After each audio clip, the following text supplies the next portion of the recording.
क्या आप मूवी को लाइक कर सकते हैं? मूवी के स्टार्ट में हमें बताया जाता है जापान की एक मिथिकल रानी के बारे में। उस रानी के पास जिंदगी और मौत देने की पावर थी। वो रानी जिसको भी टच करती थी उसकी डेथ हो जाती थी। अब उनके वहाँ के जनरल ने उस रानी को दूर कहीं पहाड़ों के नीचे दफना दिया ताकि उसका ये इवल और ज्यादा ना फैल सके। रिचर्ड ने उसके टोम को ढूंढना शुरू कर दिया। उसके सर पर इतना ज्यादा जुनून सवार हो गया कि उसने अपनी फैमिली की भी परवाह नहीं की। रिचर्ड की एक बेटी भी थी लारा, जिसको वो अकेला छोड़कर चले गए थे। और अब हमें मूवी में लारा दिखाई जाती है जो कि एक बॉक्सर बन गई थी। साथ ही वहाँ के ऑनर आते हैं और कहते हैं कि तुम्हारी मेंबरशिप फी अभी भी बाकी है। यहाँ से हमें लारा की स्टोरी के बारे में पता चलता है कि लारा के फादर जो रिचर्ड थे, जो उस रानी की तलाश में निकले थे, वो कभी वापस आए ही नहीं। और फिर इसके बाद वहाँ की गवर्नमेंट ने ये अनाउंस कर दिया कि वो मर चुके हैं।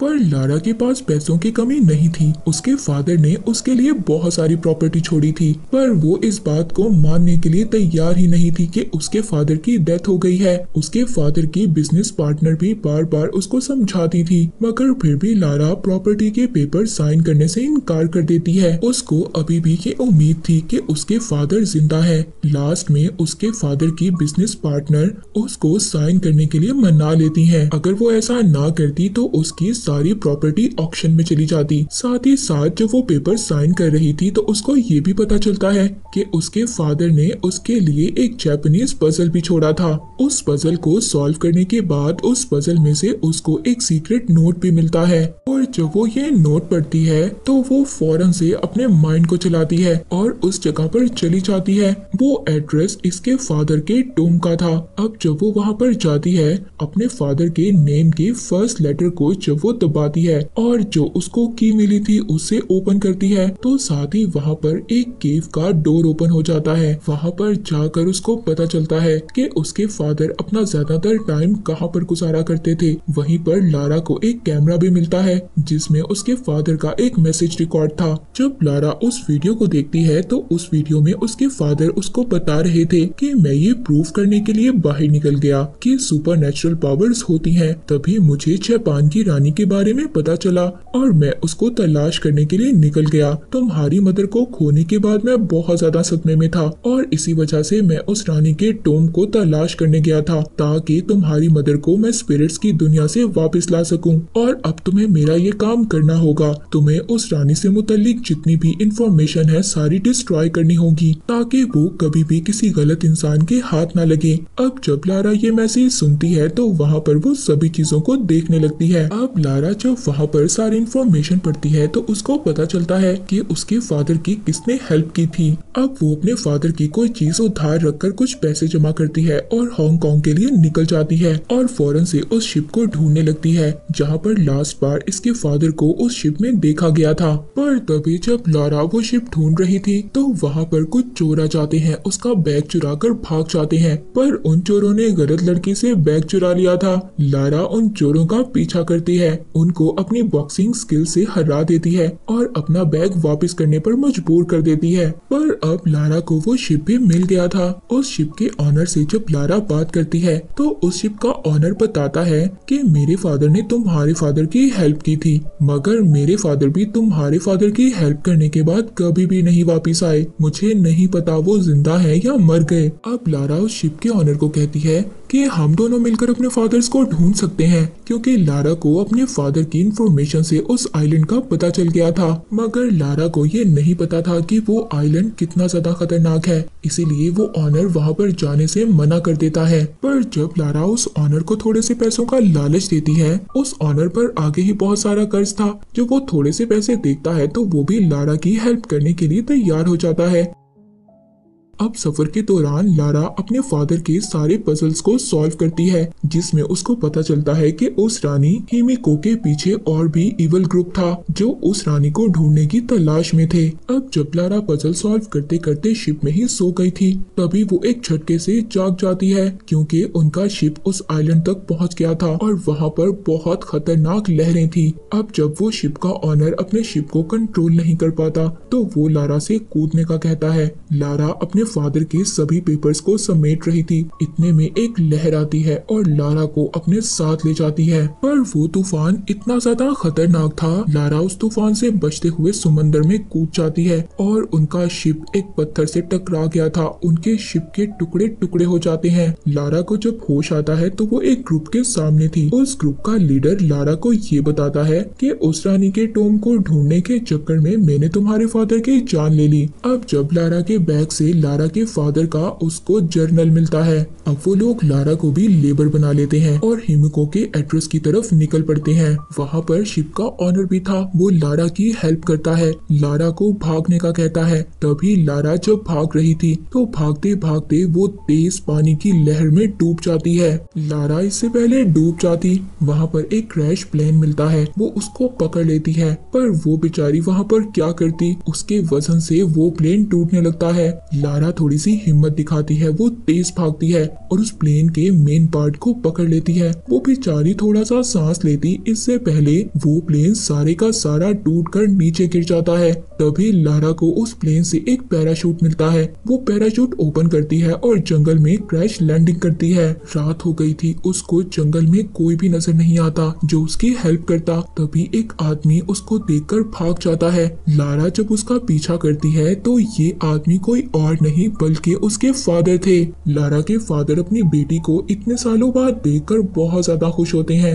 उनकी आंखों से आंसू आ रहे थे, पर जब सुबह होती है तो लारा उस ग्रुप के बारे में अपने फादर को बताती है कि उन लोगों ने उसके फादर की बुक ले ली थी जिसमें सारी इंफॉर्मेशन लिखी हुई थी। तो उसके फादर ये सुनकर बहुत ज्यादा नाराज होते हैं, कहते हैं लारा तुमने मेरा मैसेज नहीं सुना, मैंने उसमें कहा था कि तुम्हें इन चीजों को डिस्ट्रॉय करना होगा और अब तुम्हें पता है पूरी दुनिया खतरे में है। अब तभी लारा जल्दी से वहाँ की तरफ भागती है और अपने तीरों से उन लोगों पर अटैक करती है। उन लोगों को वो टॉम तो मिल जाता है, मगर उसका एंट्रेंस कैसे था ये नहीं पता था। वहाँ पर लारा के फादर रिचर्ड भी पहुँच गए थे। लारा के फादर को उस ग्रुप के लीडर ने पकड़ लिया था। अब लारा को ही एंट्रेंस का पजल सॉल्व करना पड़ता है। लारा अपने दिमाग से पजल को सॉल्व करती है और उस टूम का डोर ओपन हो जाता है। अब यहाँ पर एक एक कर वो लोग उस केव के अंदर आते हैं, पर उनका एक गलत कदम वहाँ पर उस लीडर के आदमी की जान ले लेता है। वो वहाँ पर एक खाई देखते हैं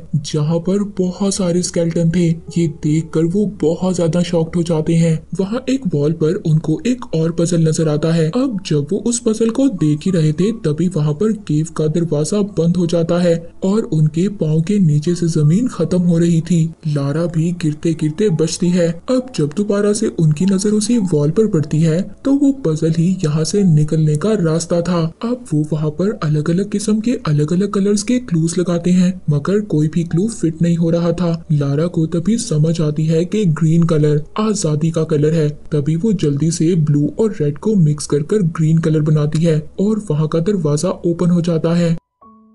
वो दरवाजा खुलने के बाद इनको उस रानी का टूम नजर आता है। अब जब वो उसके टूम को ओपन करते हैं वो रानी एक नॉर्मल इंसान नजर आ रही थी, पर देखते देखते वो एक स्केलेटन में बदल जाती है। जब वहाँ पर उस लीडर का एक साथी उस रानी को उठा रहा था तभी उसके हाथ पर इन्फेक्शन हो जाता है और एक दर्दनाक इन्फेक्शन से वो चीख कर मर जाता है। अब लारा जब उन्हीं सभी पजल्स और वहाँ की पेंटिंग्स को देखती है तो उसको समझ आता है कि ये रानी कोई जादूगरनी नहीं थी बल्कि इसको तो कोई इन्फेक्शन हो गया था और यही वजह थी कि ये रानी जिसको भी हाथ लगाती थी वो मर जाता था और उसने अपने मन से खुद को सेक्रीफाइस किया। वो ये नहीं चाहती थी कि उसकी वजह से पूरी दुनिया खत्म हो जाती। रिचर्ड और लारा उस लीडर को मना करती हैं कि इसको यहाँ से हमें नहीं ले जाना चाहिए, पर वो लीडर उनकी कोई भी बात नहीं मानता और उस रानी की एक उंगली काट कर अपने पास रख लेता है। अब वो लीडर तो उस रानी की एक उंगली ले गया था, पर तभी वहाँ पर रानी के वॉरियर्स आ जाते हैं। वो लारा पर अटैक करते हैं, पर अब एक वॉरियर के टच करने से लारा के फादर रिचर्ड को इन्फेक्शन हो गया था। लारा जब अपने फादर के पास आती है तो उसके फादर उसको समझाते हैं कि हम में से यहाँ पर एक को रहकर इस टोम को डिस्ट्रॉय करना होगा ताकि कोई भी दोबारा इस टोम को ढूंढ ना सके। और वैसे भी बेटा अब मैं नहीं बच सकता, तुम्हें मुझे यहाँ पर छोड़कर जाना होगा। लारा जब ये सुनती है जिसको इतने सालों बाद उसके फादर मिले थे। वो बहुत ज्यादा टूट जाती है और बहुत ज्यादा रोती है, पर अब वो अपने फादर को आखिरी गुड बाय कहती है और वहाँ से उस लीडर वोगल को ढूंढने लगती है। लारा को वो लीडर मिल जाता है। लारा उसकी खूब पिटाई करती है, पर वो लीडर लारा को भी मार रहा था। वो लीडर जो रानी की फिंगर लाया था। लारा उस उंगली को उस लीडर के मुंह में डालकर उन्हीं स्केलेटन के दरमियान में उसको फेंक देती है। तभी वहाँ पर टॉम भी ब्लास्ट हो जाता है। लारा तेज भागती है और वो अपनी स्पीड से एग्जिट डोर की तरफ आ गई थी, पर तभी वो वहाँ पर फंस जाती है। उसकी ये लक थी कि वहाँ पर वही शिप का ऑनर था, वो उसको बचा लेता है। वहाँ पर एक हेलीकॉप्टर भी आ गया था। अब उस हेलीकॉप्टर को हाईजैक करने के बाद सभी लोग बिल्कुल ठीक उस आइलैंड से बाहर आ जाते हैं। अब लारा को हमें लंदन दिखाया जाता है, जहाँ पर उसने अपने फादर की सारी प्रॉपर्टी को एक्सेप्ट कर लिया था। अब जब लारा वहाँ पर अपनी कंपनीज की लिस्ट को देख रही थी, तभी उसको पता चलता है एक ऐसी कंपनी के बारे में जो सुपर नेचुरल आर्टिफिक्स को हासिल कर दुनिया पर कब्जा करना चाहती थी। और वो कंपनी की ऑनर कोई और नहीं बल्कि वो ही लेडी थी जो इसके फादर की बिजनेस पार्टनर थी, जिसको हमने मूवी के स्टार्ट में देखा। उस बिजनेस पार्टनर एना का ये काम था लारा को बिजनेस की बातों में उलझाए रखना, ताकि वो इसके काम में ना आ सके। और अब जब लारा को सब कुछ पता चल गया था, तो वो ये डिसाइड करती है कि वो इनका मुकाबला करेगी और ऐसा कभी भी नहीं होने देगी। और इसी के साथ ये मूवी यहीं पर एंड हो जाती है। Thank you for watching.